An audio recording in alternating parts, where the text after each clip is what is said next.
سلام ګرانو لیدونکو، د نن ورځې څو تازه او مهمو خبرونو ته ښه راغلاست له مینه یوټیوب چینل څخه. دفاع وزارت وایي د اسلامي امارت مشر په هلمند کې د 215 عزم قلي اردو ته سفر کړی دی. د یاد وزارت پر ټویټر پاڼه لیکل شوي چې ملا هیبت الله طالب ځواکونو ته د لا بیدارۍ او د هیواد له ځمکنۍ بشپړتیا د دفاع ټینګار کړی دی.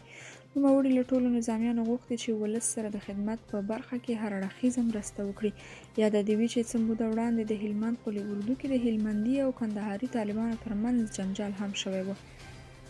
د سیمې ځواکمن هیوادونه له طالبانو لاره جلا کوي. د امریکا پر ضد جوړ شوي د بلاک دوحې تړون ته ډیره لابي وکړه، خو اوس له پاکستان نیولې تر ایران، چین او روسیې پورې ټول د طالبانو په همکارۍ شکمن شوي. او د نړیوالو چارو شنونکی غوث جانباز په وینا دلیل یې امریکا ته د دې ډلې نږدې کېدل یادېږي.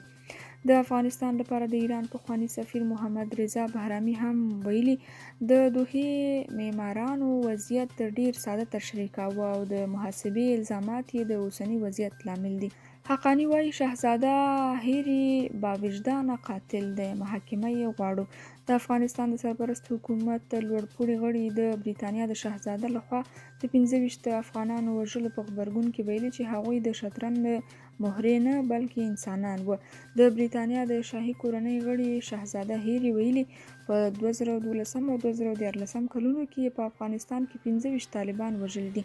د راپورونو له مخې هیري د خپل ژوند لیک په خپرولو سره ویلي چې افغانستان کې د یادو کلونو پر مهال د چورلکې د پیلوټ په توګه دنده ترسره کړې ده. د سرپرست حکومت سلاکار او د سیاسي کمیټې غړي انس حقانی په دې اړه کلک غبرګون ښودلی دی. هغه په خپل یو ټویټ کې هیري مخاطب کړی دی، ویلي دي چې ښاغلی هیري، کوم کسان چې تا وژلي دي هغوی د شطرنج مهرې نه بلکې انسانان وو. انس حقانی هیري پر جنگي جرم تورن کړی دی، ویلي دي چې تا رښتیا هم ویلي چې زموږ بېګناه وګړو ستاسو پوځیانو لپاره د شطرنج د مهرو په څیر وو، خو بیا یې هم په دې لوبه کې ستاسو ماتې وخوړه. عام خلک بیا وایي چې نوموړی خو د 25 کسانو په وژلو اعتراف وکړ. طالبان چې هر موټر بم برید کې به یې سلګونه بېګناه خلک وژل، کله به اعتراف وکړي. ځینې حکومتي کارکوونکي وایي د طالبانو توپیري چلند او پیغورونو له امله مو دندې پرېښي. د تیر جمهوري حکومت یو شمېر ملکي کارکوونکي چې اوس هم د طالبانو په واکمنۍ کې کار کوي ادعا کوي، وایي په ادارو کې د طالبانو له لوري د توپیري چلند ترڅنګ پیغورونه ورکول کیږي. د تیر جمهوري حکومت یو کارکوونکی دی چې د طالبانو له واکمنېدو وروسته بیا هم خپلې مخکینۍ ادارې ته ورغی او خپل کار ته یې دوام ورکړ، خو ادعا کوي چې د طالبانو توپیري چلند او پیغورونو اړ کړ چې له خپلې دندې استعفا وکړي. دا کس چې د امنیتي ستونزو له امله نه غواړي نوم یې په راپور کې واخیستل شي، ازادي راډیو ته یې وویل هره اداري ناسته به یې د دوی په توهین پیلېده. هغه زیاته کړه په هغه جلسه کې چې زه وم د جلسې پیل یې په دې خبرو کاوه چې تاسې داسې فکر وکړئ چې فاتحینو ته مخامخ ناست یاست او تاسې ماتې خوړلې ده. تاسې 20 کاله غلاوې او فساد کړی، موږ هغه څوک یو چې راغلو تاسو ته مو ماتې درکړه او په همدې فکر به مو له موږ سره کینئ. د حکومت دا مخکینی کارکوونکی دا ادعا هم کوي چې د پخوانیو کارکوونکو او طالبانو ترمنځ په امتیازاتو کې هم ډیر توپیر دی او هغوی چې تازه د طالبانو لخوا ګمارل شوي امتیازي معاش هم ورکول کیږي. د تیر نظام یو بل کارکوونکی هم چې د امنیتي ستونزو له امله نه غواړي نوم یې په راپور کې واخیستل شي هم ادعا کوي، وایي په خپلې ادارې کې د طالبانو توپیري چلند او پیغورونو د دندې پرېښودلو ته اړ کړی دی.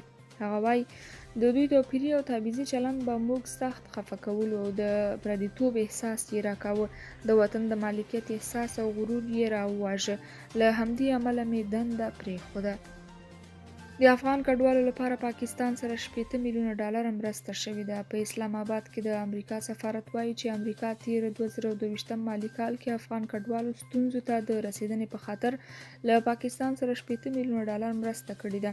د سفارت د خبرپاڼې له مخې په اسلام آباد کې د امریکا سفیر ډونالډ بلوم ویلي چې امریکا د 2002 کال له پیله تر اوسه پاکستان ته د افغان کډوالو د لاسنیوي لپاره 293 میلیونه ډالر مرسته کړې ده. تر ټولو زیاتې مرستې په خیبر پښتونخوا او بلوچستان ایالتونو کې د روغتیا او پوهنې په برخو کې له افغانانو سره شوي دي. د کډوالو په چارو کې د ملګرو ملتونو د عالی کمشنرۍ د معلوماتو له مخې دا مهال شاوخوا 1.3 میلیونه افغان کډوال په پاکستان کې میشتي اټکل کېږي چې په دغه هیواد کې تر 1 میلیون ډیر افغانان له اسنادو پرته هم اوسېږي. د وزیرستان پرلط کوونکي وایي تر څو چې حکومت د امنیت ډاډ رانکړي همداسې به ناست یو. ځینو پښتنو سیاسي ګوندونو او پښتون ژغورنې غورځنګ د جنوري پر 6 د جنوبي وزیرستان په مرکز واڼه کې د ولسي پاڅون په نوم د امن لپاره مظاهره وکړه. په دې مظاهره کې زرګونو ځایي خلکو، ګڼو مخورو قومي مشرانو، سیاسي څېرو او د پښتون ژغورنې غورځنګ مشرانو هم ګډون درلودلو. مظاهرې ته د وینا پر مهال د پښتون ژغورنې غورځنګ مشر منظور پښتين وویل پښتون قام د ریاست لخوا په لوی لاس محکوم ساتل شوی دی. خلک د خپلې سیمې د بدې ورځې په اړه هم خبرې نشي کولی، تر دې حده دوی په ډار کې ساتل شوي دي. نوموړي وویل د پښتنو سیمو د پر امنه کولو یوازینی حل دا دی چې پښتانه یو موټی او په اتفاق شي، هله به دوی د حالاتو مقابله وکړلی شي. منظور پښتين دا هم وویل چې د پاڅونونو دا لړۍ به د پښتنو د لوی اتحاد لپاره لاره هواره کړي. په دې مظاهره کې د ګډون کولو لپاره له انګوره راغزی، غني کوټ، اعظم وارسک او د جنوبي وزیرستان له نورو سیمو نه هم خلک د لاریونونو په شکل کې واڼې ته رسېدلي وو، چیرته چې لاریون د مظاهرې او پرلط بڼه خپله کړه. دا مشران وایي چې په سیمه کې له څه مودې راهیسې هدفي وژنې، د قلنګونو غوښتنه، ناامني او د خلکو تښتونه دوام لري او دوی له حکومته غوښتنه کوي چې بشپړ امن دې پر ځای کړي. امریکا د ایران پر 2 هوایي شرکتونو بندیزونه ولګول. امریکا د ایران پر 2 هوایي شرکتونو له روسیې سره د دغه هیواد د بې پیلوټ الوتکو د مرستې په خاطر نوي بندیزونه لګولي دي.